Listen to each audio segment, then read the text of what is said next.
Now another live look from our drive cam tonight. This is the one we just showed you a couple minutes ago, and boy, this is 35 northbound. Drivers tonight dealing with icy roads that have refrozen after rush hour. Nobody's moving along at all. This is just another traffic situation you need to be aware of, and why schools and businesses are closing down tomorrow. Fox 4's Richard Ray is at the High Five right now with a look at how things are moving or maybe not moving so much tonight. Rich? Actually moving, Heather. You know, this is typically a real trouble spot when we have ice storms, but you can see not much traffic out here. What we have seen is something unusual. I think we're seeing it again to the right there. I want to show you some video from earlier. This would be about the 5th time now we have seen a truck with a plow on the front of it coming down. Obviously, TxDOT and the city of Dallas are working very, very hard tonight to make sure that the roadways are passable here on the High Five. Again, about 4 or 5 of these trucks with plows, sparks flying, have been knocking the ice and the slush off the road.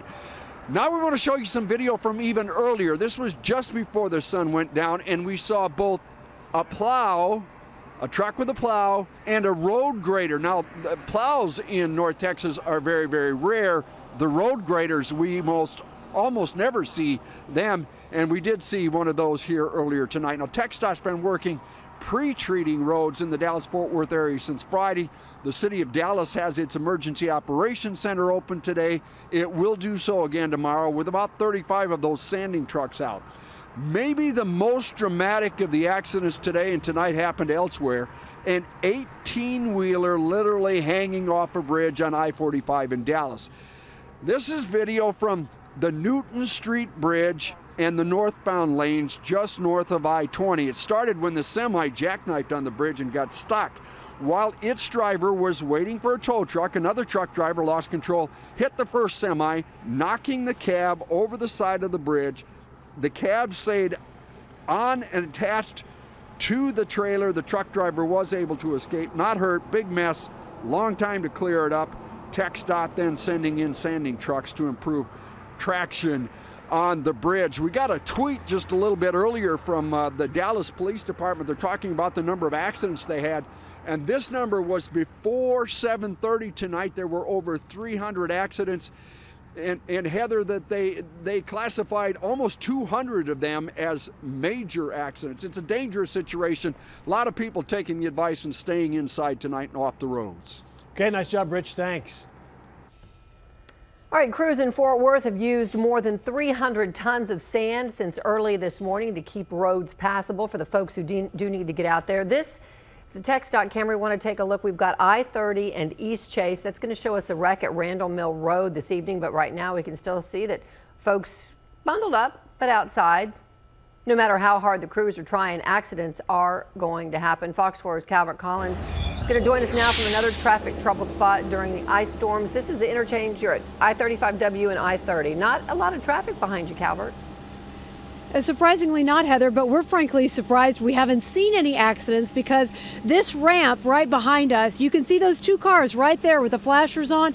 This is probably the 20th incident we've seen here tonight, just parked up here for a few hours, of a lot of cars trying to make it up that on-ramp to I-35W southbound and just not being able to make it. We've actually had to see quite a few cars reverse and go back down, which is never advised because it is a one-way ramp. So very scary. A lot of folks not having the right traction on their vehicles, thinking they can make it, and they just can't. So drivers here at least really needing to take it slow. But the biggest backup of the day, certainly in Tarrant County, was this wreck on 35W northbound at Rosedale, about a mile from where we are now. It shut down all lanes of northbound traffic during the afternoon rush hour. And it took well over an hour for Fort Worth police to clear that accident. Drivers anticipated a slow ride home with the ice, but not sitting and park on the busiest north-south artery in the county.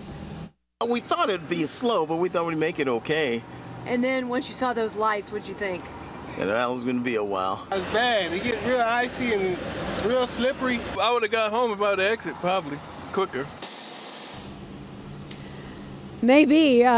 Traffic was backed up, though, for several miles down to one lane, which, of course, many drivers didn't expect, adding time to their commutes home. As soon as they cleared that wreck, though, we saw this back up just a few hundred yards ahead, heading into downtown under I-30, so it really just kept coming. Now, TxDOT, as you all mentioned, deployed its mega motor graders today, plowing the ice and slush off of the main highways. Then the big trucks with the salt mixture came behind to drop that to help with traction overnight as this ice refreezes. And of course, what makes it difficult in the overnight hours is obviously how difficult it's going to be to see what the driving conditions are, how slushy that ice is. And so that's why TxDOT crews are going to be working overnight, really on every major highway, bridges, overpasses, and some of those bad areas, just to make sure they can clear some of this before it refreezes. And they'll just be, trying to hit it as much as they can tonight before the morning commute tomorrow, Heather. Because there will be people who get out tomorrow morning, you got to get to work. But thank goodness a lot of schools are closed, so you won't have to get the kids there, the buses out. All right, Calvert, thank you. So we want to take you back now to this accident. This is I-35 at Beltline Road in DeSoto. Here's what police are doing. They're shutting down the north and southbound lanes. That's after this 18-wheeler jackknifed.